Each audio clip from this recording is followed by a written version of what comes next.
Ever wonder how many plants you can actually fit into one pot? Too few, and your container looks empty. Too many, and your plants start fighting for space. Today on McQueen Green, we're breaking down how to choose the right number of plants per pot, so your garden looks full, healthy, and happy. Let's start small. For pots around 10 to 12 inches wide, think tabletop herbs or patio planters. Aim for about 2 to 3 small plants.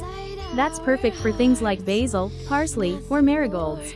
If you're growing something medium-sized, like a dwarf tomato or pepper plant, one is enough. And remember, vigorous growers like Supertunia Vista petunias? One plant can fill the entire pot. Now, for medium-sized pots, around 14 to 16 inches, you've got more flexibility. You can comfortably plant 3 to 5 small to medium plants. Maybe some lettuce, spinach, and a few herbs on the side. Make sure your pot holds at least 4 to 6 gallons of soil, with about 8 to 12 inches of depth. That gives your plants enough room to stretch out those roots and thrive. Large pots, 18 inches or bigger, open the door to endless possibilities. You can plant 1 to 2 large veggies like tomatoes or squash, or create a lush mix of smaller flowers and greens for that full, layered look.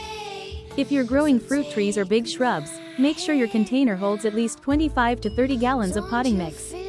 That's the sweet spot for strong, healthy roots. Now before you start planting, keep these quick tips in mind. Plant vigor matters. Fast growers like mint or tomatoes need more space. Avoid overcrowding. Too many roots competing means less water and nutrients for everyone. Mix plants that share the same sunlight and water needs, like pairing rosemary, oregano, and thyme. And don't forget the look. Go lush if you want fullness, or minimalist if you like space and simplicity. Thanks for growing with me today, Green Team. If you learned something new, tap that like button, share this video, and don't forget to subscribe for more simple gardening tips, right here on McQueen Green.